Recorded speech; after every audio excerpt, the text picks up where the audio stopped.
Dear students, now once again we are starting the very optical portions that we had covered earlier. मैंने जहां तक छोड़ा था और आपसे प्रॉमिस भी किया था कि नेक्स्ट क्लास में इसे कंप्लीट करूंगा, अब वो समय आ गया है कि मैं आगे की ओर प्रस्थान करूं। ध्यान दीजिएगा, ये बहुत ही इंपॉर्टेंट पार्ट्स है और अक्सर लोगों को यहाँ बहुत सारे कंफ्यूजन्स होते हैं रे डायग्राम ड्रॉ करने के लिए, वो आज आपके सामने बिल्कुल क्लियर हो जाएगा। तो पूरे मन से और ध्यान से पढ़िए और अगर थोड़ा सा भी कंफ्यूजन हो तो एक बार रिवाइंड करके जरूर देख लीजिए ताकि ये प्रॉब्लम कहाँ से क्रिएट हुआ, मैं आपको बढ़िया से एक्सप्लेन करता हूँ। सबसे पहला क्वेश्चन है, बोर्ड पर लिखा हुआ है क्वेश्चन एंड आंसर्स में, what do you understand by the real image and virtual image? What do you mean by real image? So real image is formed by the intersections of the real reflected rays. What I mean to say, you can just see. Consider this to be a concave mirror. Consider this to be a concave mirror where P is the pole, F is the focus, and C is the center of curvature. And let us consider there is an object here. What will happen? We'll draw a line parallel to the principal axis. CP is called principal axis. AB is called object having height h. AB object having height h. This is the incident ray. Now what will happen? Any parallel rays after reflection from the concave mirror must pass or bound to pass the focus. So this is bound to pass. Now what will happen for the next? The second part is that it will pass through the center of curvature. It will pass through the center of curvature like that. And whenever it passes through the center of curvature, this figure you see it here, C is the center of curvature. When it passes through the center of curvature, what happens? The rays falls perpendicular to the concave surface, and anything falling perpendicular to the concave part must trace back. उसी दिशा में पुनः वापस चला जाएगा। जिस दिशा में आया था वो परपेंडिकुलर होने की स्थिति में यहाँ पर इंसिडेंट रे जीरो हो जाता है और रिफ्रैक्टेड रे का भी एंगल जीरो हो जाता है ताकि ये ट्रेस बैक लेता है। तो आप इस रे को क्या कहेंगे? This is A reflected ray. बिल्कुल सही। आप इस रे को भी क्या कहेंगे? This is the reflected ray. And now there is an intersection of these two point. Let this intersection point, I just name it, since it is a point, so the image so formed must be equal to A dash and the part B must be for B dash. So there is an image, you can see AB is an object located at this position and A dash B dash is the image. Is it a real image or virtual image? Since the refracted ray is the actual ray, it is bound to pass from focus and the C. Therefore, the intersection point will have the real image. So A dash B dash is the real image. Now we talk about the virtual image. Virtual.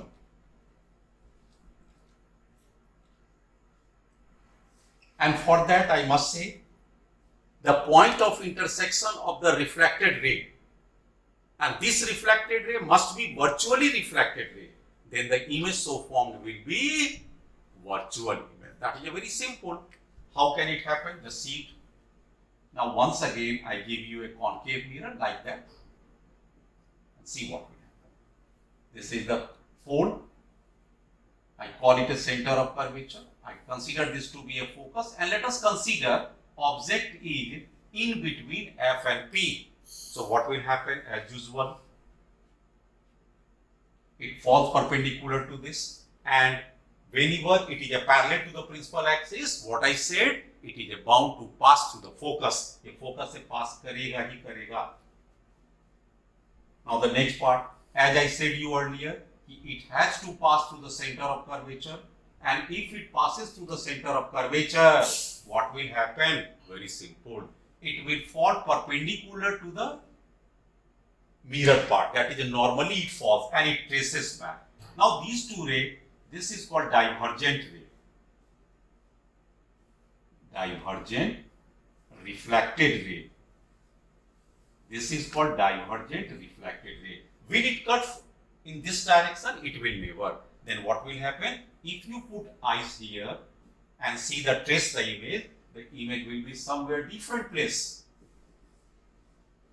And here you can see the image is formed.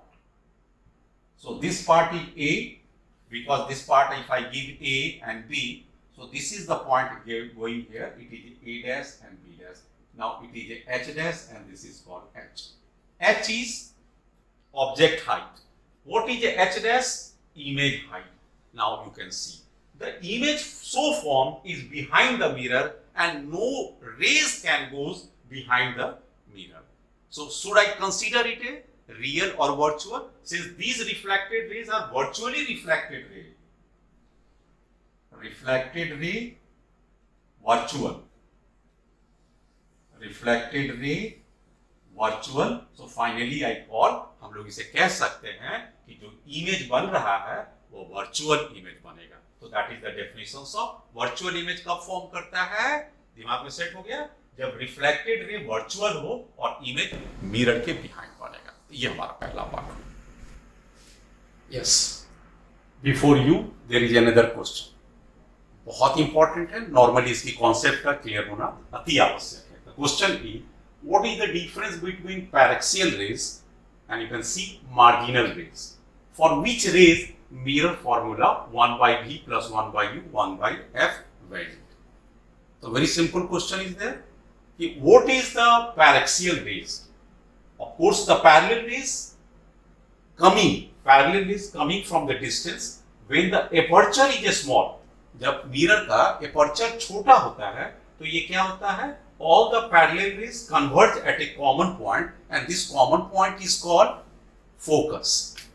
Common point is called focus, but the opening should be small. If the opening is large, you can see it here. Opening means aperture is large. Parallel rays does not focus at one particular point, rather at different points. The nearer to the pole focuses at the original focus, but farther from the pole, parallel rays focus in between focus and pole. So you can see it here. ये जो parallel raise आ रहा है, जो distant वाले parallel raise हैं, principal axis से जो दूर वाले रेज हैं, वो फोकस पर कन्वर्ज ना करते हुए फोकस और पोल के बीच में आ जाएंगे. इस तरह से क्या हो जाता है? आपका F की पोजीशन वेरी कर जाता है. So F here, F means what? Focal length. And this focal length is not, yes, you can see it here. Focal length is not correct in this case. Why it is not correct? Because so many focuses are being converged at this case. So 1 by V plus 1 by U equal to 1 by F. What is different? F is different.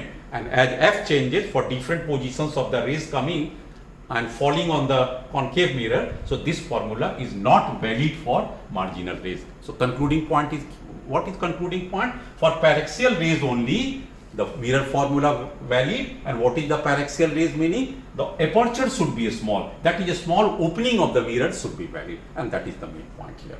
Next question, be ready. Yes. Now tracing of images for different position of the object is the next question. Now what is the mirror? Concave mirror. This is the special case we are considering. Case 1, when the object is far away from the mirror. Far away means distance, object distance is infinity. That is object position very large, that is infinity. So parallel rays are coming. When the parallel rays are coming and it is a parallel to the principal axis, they all converge at a common point and this common point is called focus. So here image is formed. What is the nature of the image? Real, inverted and very diminished. That's all. Yes. There is another position of the object with respect to the curvature, center of curvature. When the object is away from the sea, you can see this is the object and it is away from the sea as well as away from the point P, that is of course pole also. What happens? Parallel rays after reflecting from the mirror passes through the focus and any ray which passes through the sea must fall on the concave mirror. Concave mirror पर पड़ेंगे perpendicular. इसका मतलब है कि वो उसी रास्ते को ट्रेस कर देगा. तो ये दोनों रिफ्लेक्टेड रे कट रहा है और यहाँ पर इमेज बन रहा है. This image is called A dash B dash. So what is the nature of this image? Real, inverted and diminished. What does it show? Modulus of M. M means हम जानते हैं कि मैग्निफिकेशंस हम लोग लिया करते थे, तो वो लीनियर मैग्निफिकेशंस है. ये लेस देन 1 होंगे मतलब डिमिनिश्ड होंगे और M का वैल्यू निगेटिव होगा. निगेटिव क्या शो करता है कि ये रियल भी होंगे और इन्वर्टेड भी होंगे। ये हमारा ये पार्ट का निकल गया। Yes, this is another case and this is third case. When the object is at the center of curvature, you can see object AB which is of height h, और ये सेंटर ऑफ कर्वेचर पे रखते हैं तो एक parallel raise इसके focus से पास कर जाता है और यहाँ से C से पास करने का जगह नहीं है। आप एक काम कीजिए, पोल से कन्वर्ट कीजिए। पोल से है तो ये PB क्या हो गया, नॉर्मल हो गया, IA हो गया, और ये रिफ्लेक्टेड एंगल का R हमारा एंगल ऑफ रिफ्लेक्शन हो गया। ये भी रिफ्लेक्टेड रे और ये भी रिफ्लेक्टेड रे, ये दोनों एक कॉमन पॉइंट पर कट करता है जहां पर हमारा इमेज बनता है। So what about this nature, this is A dash B dash is the image and AB is the object. You can see it clearly from the figure. What can you see? From the laws of reflection, I is equal to R. So in these two triangles, I is equal to R. Here it is a 90 degree and it is 90 degree, and this line is a common to both the triangles. So these two triangles are similar. So if it is a H, it must be H, right? From the law of symmetry or similar triangle. So height of the image must be equal to height of the object. This is a very important. Whenever the object is kept, जब भी किसी object को centre of curvature पर रखा जाता है तो image inverted बनता है और सेम साइज का बनता है। So here we have discuss nature of image. क्या मैंने डिस्कस किया? Real, inverted and equal size. That's yes. There is another positions when the object is in between C and F. When the object is in between C and F. So here C, center of curvature, F means focus and focal length. PF is focal length. What happens? You can see parallel ray once again passes through the focus, and any ray which passes through the C must falls on the mirror perpendicular. So this is the incident and this is reflected and this is 90 degree. This always happens. जब कभी भी ये C से पास करेगा mirror पर 90 degree पर है। तो ये दोनों रे कट किया, ये भी reflected ray and this is also reflected ray. These two rays are cutting at this point, so image is formed. Nature real, inverted मतलब उल्टा, मैग्नीफाइड मतलब साइड में बड़ा, कि इसलिए एच रेस जो इमेज की हाइट है greater than object height. Modulus of m, magnitude में m का वैल्यू बड़ा होगा और m का वैल्यू साइन में मस्ट बी निगेटिव होगा। तो that is our characteristics. Yes, next case fifth. When the object is at focus, what will happen? Object is at focus. So this is the parallel ray, you can see, and any parallel ray bound to pass through the focus. Yes, it passes. Any ray which falls perpendicular to the mirror must pass through the center of curvature. So this is the center of curvature, and these two rays you can see are parallel. जब parallel हैं तो कभी बहुत दूर पर जाके कटेंगे, तो इस तरह से बहुत दूर में जाके कटेंगे तो नेचर क्या हो जाएगा उसका? रियल तो होगा, क्योंकि बहुत दूर में जाके कटेंगे, उल्टा भी बनेगा, इन्वर्टेड भी होगा और साथ साथ हाईली मैग्नीफाइड होगा। तो what is the nature of the image? Real, inverted and very enlarge, m is equal to infinity. That's it. Yes, next case, fifth case. When the object is in between focus and pole, you can see focus and pole, and here is the object. What happens in this case? Parallel rays is bound to pass through the focus, so you can see this is the parallel rays and it is bound to pass through the focus. And the next ray which passes through the C must fall perpendicular to the mirror, and therefore it. Now these two reflected rays, जो ये दो reflected rays में आगे diverge करता जा रहा, फैलता जा रहा, नहीं कटेगा। इसलिए अगर हम लोग आंख को इस पोजीशन पर ले लें तो हम क्या देखते हैं? They cut the image behind the, they cut the rays, that is the reflected rays behind the mirror, और इस प्रकार से हम कह सकते हैं कि अब की बार जो इमेज बनेगा A dash B dash, mirror के इस साइड आने के कारण वर्चुअल इमेज बनेगा, जिसकी साइड इस ऑब्जेक्ट से सरतिया जाता है। तो इसका नेचर क्या हो जाएगा? Virtual, erect and magnified. Modulus में ग्रेटर देन 1 होगा। m क्या है? मैग्निफिकेशन, लीनियर मैग्निफिकेशन, और मॉडुलस में ग्रेटर देन 1 और इसकी साइन में ये पॉजिटिव होगा। इस तरह से ये बहुत इंपॉर्टेंट चीज आ गया कि सिर्फ मिरर के इस पोजीशन में, किस पोजीशन के लिए? जब ऑब्जेक्ट F और P पर रहता है तो कॉन्केव में हमारे पास वर्चुअल इमेज बनता है। बाकी उसके पहले जितने भी मैंने पांचों केस आपको पढ़ाया सभी में रियल इमेज बना था। ये बहुत इंपॉर्टेंट है, ध्यान देके रखिएगा। Yes, now the first set is over, this is for the second set, convex mirror, tracing of image for the convex mirror. So this is the convex mirror, inside is polished, silver polished, and outside is the reflected हो गया। So when the object is distant object, बहुत दूर से जब raise आ रहे हैं तो parallel raise होने पर क्या करेगा? यहाँ पर आया, आप ध्यान से देख सकते हैं ये रे कैसे पास करेगा, ये रिफ्लेक्ट होके इधर चला गया, ये रिफ्लेक्ट होके ओके। आपको कैसे समझिएगा कि एक कौन सा एंगल इंसिडेंट होगा और कौन सा एंगल रिफ्लेक्टेड होगा। आपको सबसे पहले क्या करना है कि इस पॉइंट से सी को मिलाइए, इस सी को मिलाइए। Let us suppose this is a P point and this is a Q point. P से सी को मिलाइए और एक्सटेंड कर दीजिए, दिस इज द नॉर्मल। ध्यान दीजिएगा, सी से पी को मिलाइए, C centre of curvature, P point of incident, और आगे बढ़ा दीजिए, this is the normal. Normal is always perpendicular to the mirror. अब जो नॉर्मल से जो इंसिडेंट का बना वो आई हो जाएगा, ऑटोमेटिक हो, ये आर एंगल हो जाएगा। yes, this is very clear. So reflected ray, since this is a parallel ray and this is the reflected ray, the reflected ray for the parallel case must converge at a focus, so it meets at the focus. Same cheez repeats here. This is the normal, NC, whether you call it a NC is the normal at the point of incident Q, I is the angle of incident, R is the reflection angle. These two are equal. So this is the parallel rays reflected back, and when it is, अब आप देख सकते हैं ये reflected और ये reflected कभी तो कटेगा नहीं क्योंकि ये डाइवर्जिंग नेचर पे है। तो पीछे जाने पर क्या हुआ कि ये कट करता है, और कट कहाँ पर करेगा, फोकस में। So this is the image form. चूंकि ये मिरर के बिहाइंड बना है, this side is called behind mirror. आप अब इसके बारे में खुद अनुमान कर लीजिए कि नेचर क्या होगा, virtual, erect and diminished. So this yes, there is another case for convex mirror when the object is near and let us suppose it has a finite size h, हम मानते हैं। क्या हो गया, ये देखिए पैरेलल रेज आया, parallel raise reflect होकर इधर चला गया, लेकिन जिस पॉइंट पर ये मीट करता है वहां पर अगर आप नॉर्मल डालिएगा तो आपको एक बहुत अच्छा और इंपॉर्टेंट लाइन मिल जाता है। दिस इज कॉल्ड सी और N. What is C N, जैसे मैं पहले भी बताया कि सी को मिलाने वाला और इंसिडेंट पर, और उस पर अगर कोई परपेंडिकुलर या नॉर्मल ड्रॉ किया जाए तो ये लेफ्ट साइड आपका एंगल ऑफ इंसिडेंट होगा, और रिफ्लेक्टेड रेज कभी भी ट्रेस करने में आपको कंफ्यूजन हो तो आप समझ जाइए ये दोनों एंगल को बराबर लेना है। उसके बाद क्या हुआ कि कोई रेज अगर सीधे सी की तरफ पास करेगा तो क्या करेगा, परपेंडिकुलर करेगा मिरर पर, सो बैक मारेगा। तो ये भी रिफ्लेक्टेड रे हो गया और ये भी रिफ्लेक्टेड, इसको 1 मान लीजिए और इसको 2 मान लीजिए। ये दोनों का नेचर क्या आप देख सकते हैं बोर्ड पर, डाइवर्जिंग नेचर का है। तो ये तो इधर कटेगा नहीं, तो इसको जब अगर पीछे की ओर लाए तो यहाँ पर कट किया, तो it cuts at the point A dash, जो आप लाल कलर से देख रहे हैं, और ये बेस का तो लाइन सेम ही लाइन पर आ जाएगा। तो ए डैश बी डैश क्या बनेगा, इमेज बनेगा। एनसी क्या है यहाँ पर बहुत अच्छी तरह से समझ लीजिएगा, NC is the normal at point of incident, normal at point of incident. बहुत अच्छा।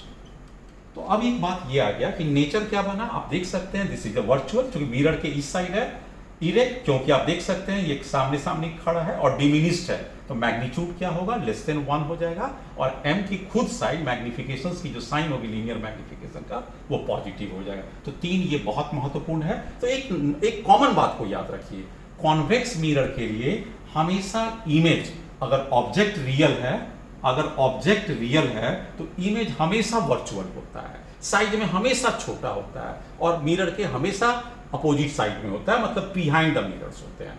ये तीनों बातों को आपको याद रखना है। Next, so this is a very important data before you, tabular form of A position of the object, position of the image, size of the image and nature of the image. किस संदर्भ के लिए, concave mirror के लिए। तो जो पिछला मैंने 6 केस किया उसका मैंने यहाँ पर टेबल में बना दिया है, at infinity, beyond C, at C, ये पोजीशन देख सकते हैं और आप ये समझ सकते हैं। एक बात ये हो गया, सिर्फ इसमें एक केस जो लास्ट केस था सी और पी के बीच में, मतलब सेंटर ऑफ कर्वेचर और पोल के बीच में, सिर्फ एक ही जगह वर्चुअल एंड इरेक्ट आया है, बाकी में आप सभी देख सकते हैं एक समान का है।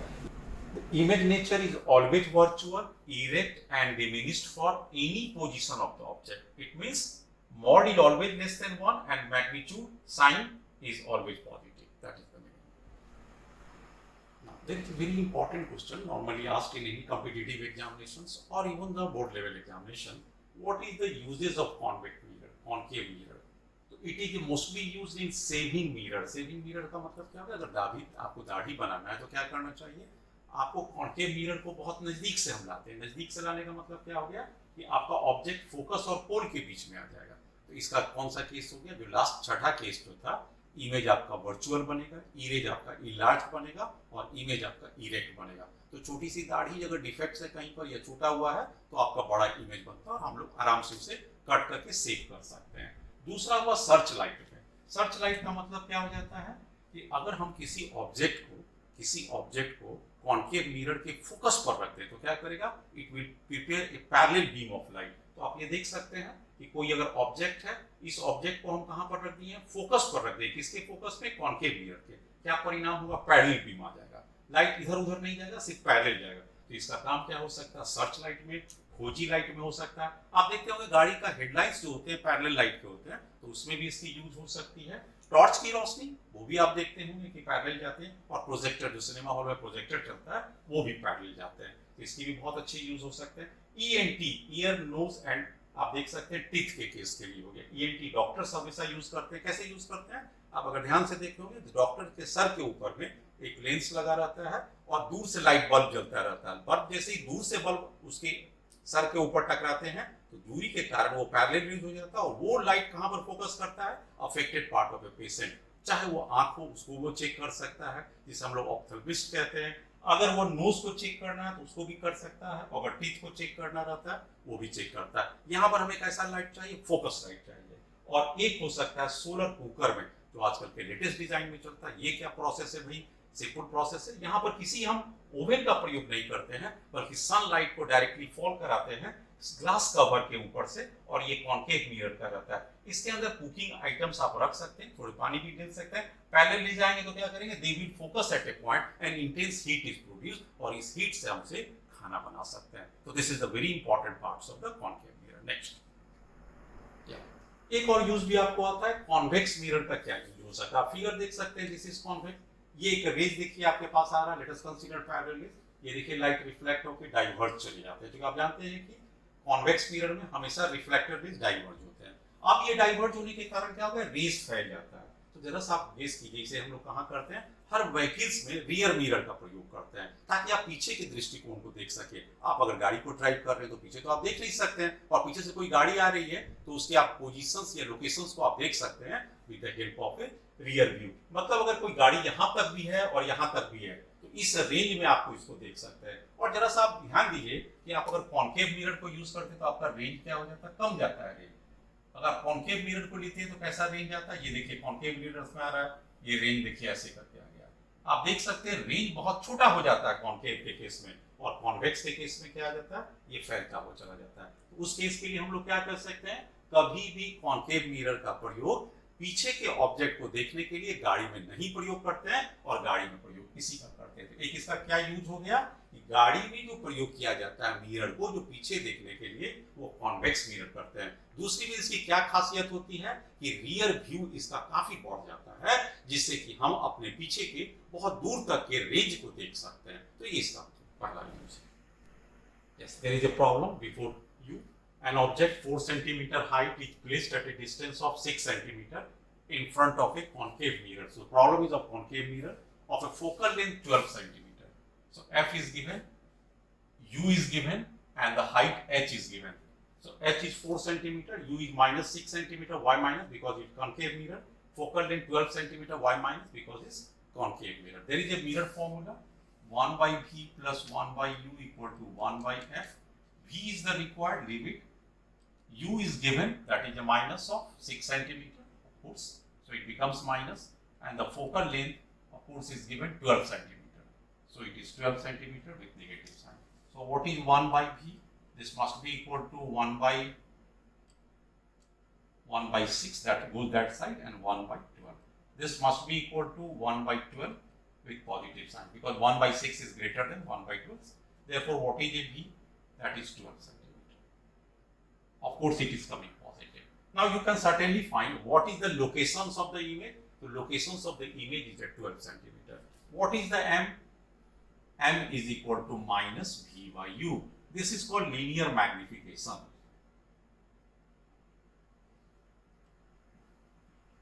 आपका इससे साइज इमेज के बारे में पता चल जाएगा।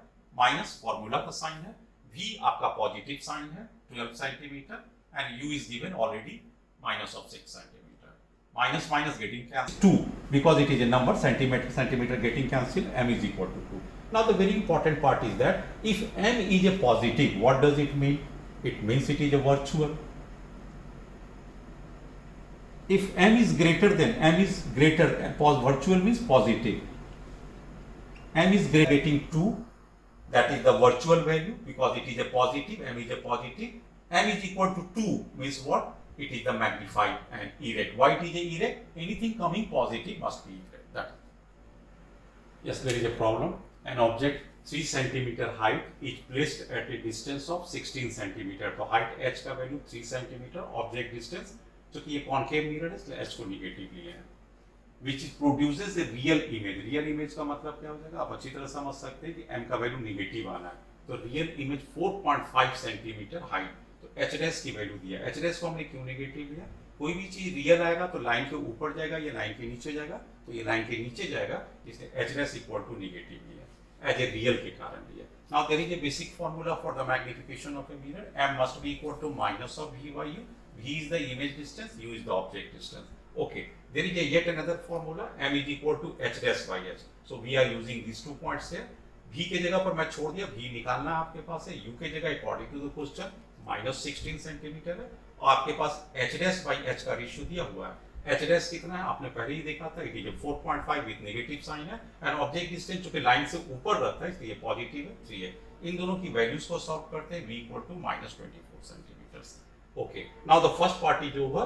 Where is the position of image? Find the position of image. What is the focal length? There is a basic formula 1/v 1/u and there is a 1/f.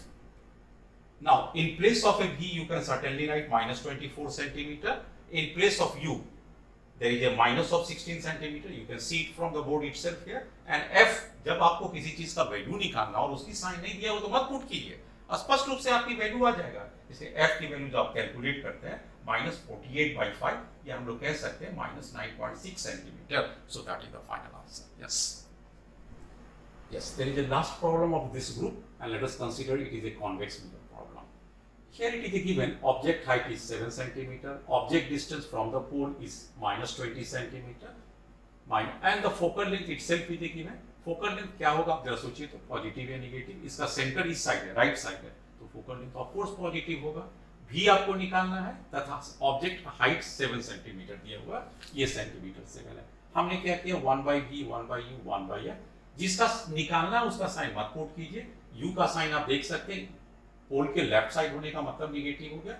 Focal length हमेशा दाहिने side इसका आएगा, centre of curvature और focal length positive हो गया. v का value 60/7 आ गया. Now what is the magnification? -v/u equal to minus, तो ये फार्मूला का है. v आपके पास पॉजिटिव है 60/7 एंड u का वैल्यू आप देख सकते हैं -20 सेंटीमीटर है और ये वैल्यू 3/7 आता है. What is the height of the image? That must be equal to m times h. m आपका निकाल चुके हैं, ये वैल्यू 3/7 आता है और यहाँ से 3/7 है और h की वैल्यू गिवन है 7 सेंटीमीटर. 7 3 सेंटीमीटर. दो बात पर गौर कीजिए. What is the value of m? 3/7 which is certainly less than 1 and it is a positive value. तो m का वैल्यू पॉजिटिव और m का वैल्यू लेस देन 1 है. फाइनल क्या हो जाएगा? वर्चुअल हो जाएगा, इरेक्ट हो जाएगा एंड डिमिनिश्ड हो जाएगा. And this is always true for convex mirror. Convex mirror में क्या होता है हमेशा याद रखेंगे कि वर्चुअल भी होगा, इरेक्ट भी होगा और डिमिनिश्ड भी होगा. तो ये वीडियो का यहीं पर हम लोगों के पास आता है. अभी हमें और भी इसमें बताना है मिरर्स की प्रॉब्लम्स में. और एक बात याद रखिएगा, ये 11th ये 12th बोर्ड के लिए भी है और 10th का भी पार्ट का है. यहाँ से जो थोड़ा सा भी स्टार्ट करेंगे वो हाई लेवल का ही पकड़ते चलेंगे ताकि आपका बेसिक्स एंड फाउंडेशन 12th के लिए बहुत स्ट्रांग रहेगा और आप इसे इजीली वे में समझ सकते होंगे. एक बार फिर आपकी जानकारी में दे दें, ऐसे कई वीडियोस मैं बनाते जा रहा हूँ और आप तक पहुंचाते जा रहा हूँ, लेकिन इसके लिए आपकी जरूरी है कि हमारे द्वारा दिए गए सभी लोड किए गए वीडियो आप तक तुरंत पहुंच जाए. आप इसे शेयर कीजिए, सब्सक्राइब कीजिए ताकि मैं ज्यादा से ज्यादा क्वेश्चन बनाते हुए, आंसर बनाते हुए आप तक पहुंचा दूं. आपका काम है शेयर करना और सब्सक्राइब करना. Thank you very much for this session. Next we meet again.